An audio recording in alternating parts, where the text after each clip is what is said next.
Hello friends. पिछले video में हमने बात करी थी सन की। अब हम बात करेंगे दूसरे प्लेनेट मून की। मून, इसको मन का स्वामी भी कहते हैं। मून, मन। इसके अलावा इसको माता का कारक भी माना जाता है। जैसे सन को पिता का माना जाता है, इसको माता का कारक माना जाता है। काल पुरुष की कुंडली में इसको 4th हाउस,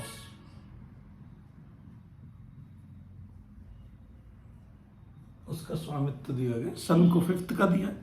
सन और मून दो ही प्लेनेट है जिनको एक एक ही घर का कारक दिया है, बाकी सबको दो दो का देते हैं। तो इसको 4th हाउस का, तो 4th हाउस से हम माता का भी विचार करते हैं, घर का भी विचार करते हैं, जैसे हम पहले देख चुके हैं, और जहां पे हमारा जन्म स्थान है उसका भी विचार करते हैं।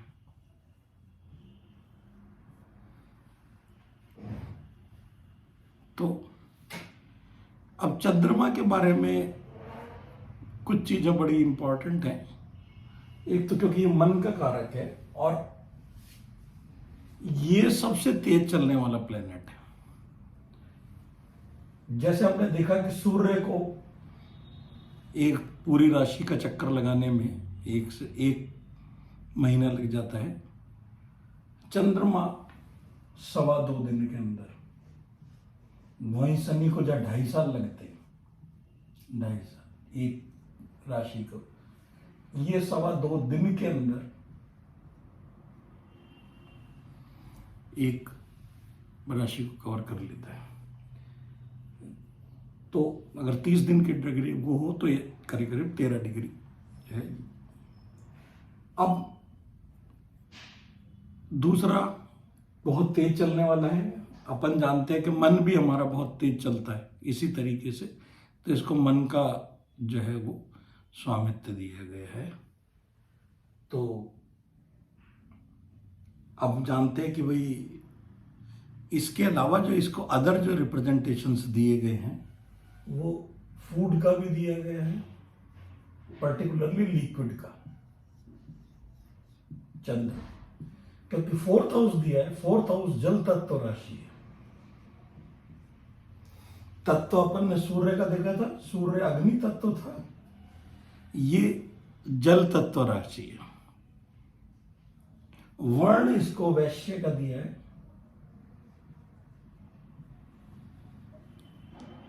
प्रवृत्ति, वृत्ति जिसके देखी थी सूर्य की, जो अपन ने देखी थी वो पित्त थी, इसकी कफ प्रवृत्ति है। जिसका चंद्रमा वीक होता है या अफेक्टेड होता है, उनको खांसी जुकाम कफ वगैरह जो है वो उस तरह का स्वभाव इसका जरा चंचल होता है, क्योंकि बहुत तेजी से दौड़ता रहता है। ठीक है। चंद्रमा जिसका स्ट्रांग होता है उसकी इच्छाएं बहुत होती है, डिजायर्स, इच्छाएं बहुत होती है, स्ट्रांग होता है। दृष्टि, जैसे अपन ने देखा था, इसकी भी एक ही दृष्टि होती है, 7वीं।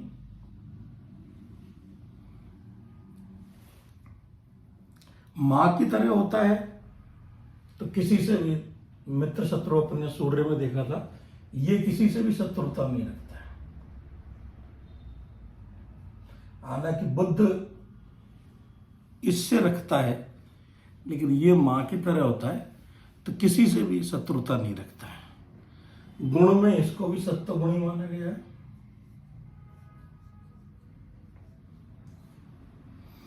इसको भी जो है, और इसकी दृष्टि जो है वो काफी शुभ मानी गई है। नेचर भी इसी को लेते हैं, सोसाइटी को भी इसी को लेते हैं।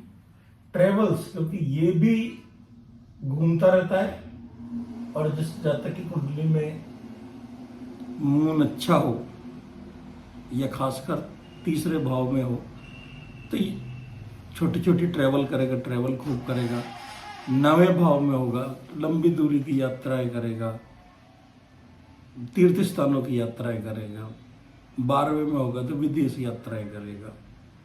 विचार मन में जो भी विचार उठते हैं इसी से हैं। तो ये इमोशंस, विचार, ये सब जो है वो इसके वो होते हैं। हमारे शरीर का 70% भाग जो है वो वाटर एलिमेंट है। तो अब आप सोच लीजिए कि 70% मतलब मेडिकल एस्ट्रोलॉजी अंदर कितना इम्पोर्टेंट है। हम देखते हैं, हम मानते हैं कि भाई समुद्र में जो ज्वार भाटा वगैरह आता है वो चंद्रमा के ग्रेविटेशनल पुल की वजह से, तो उस पर भी इसका असर पड़ता है। तो हमारे शरीर के भी लिक्विड पे इसका असर माना गया है। ठीक है, जैसे ब्लड के अंदर सीरम हो गया, लिम्फेटिक सिस्टम हो गया, साइनोविल फ्लूइड्स हो गया, यूरिनरी ब्लैडर वगैरह हो गया, तो जितने भी जो है वो लिक्विड पे इसका वो माना गया है। ठीक है, इसके अलावा हमने देखा था उच्च राशि का और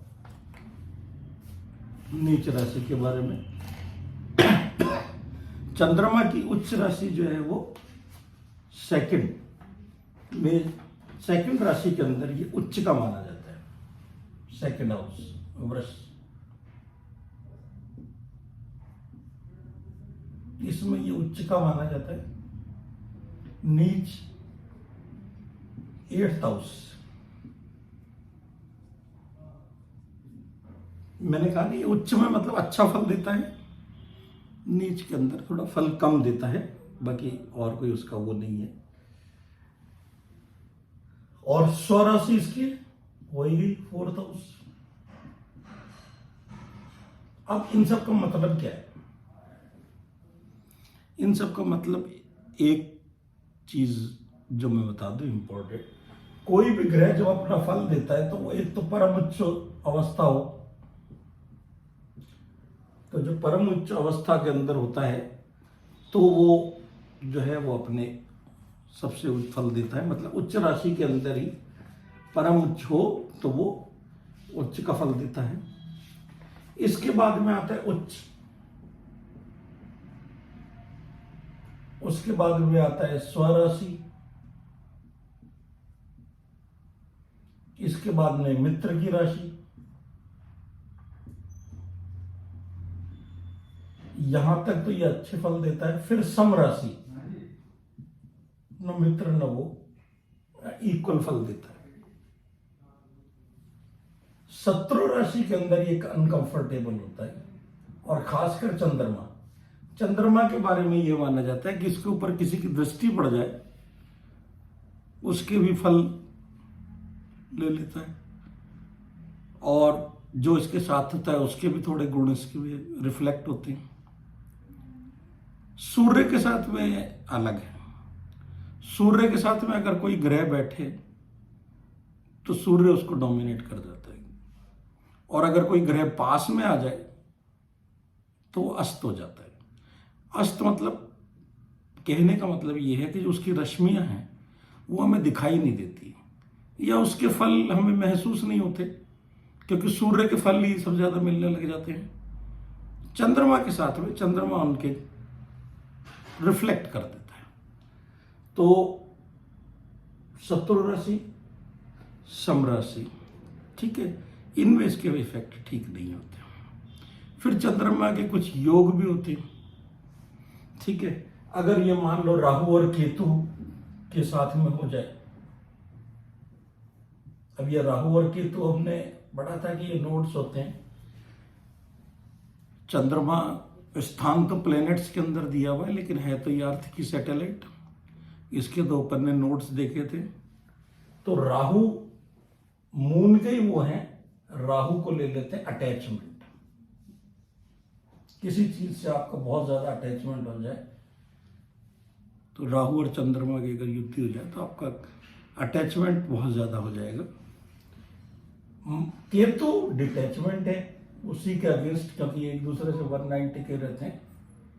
माइथोलॉजिकल कहानियां बहुत है, माइथोलॉजिकल कहानी चंद्रमा से भी रिलेटेड बहुत हैं।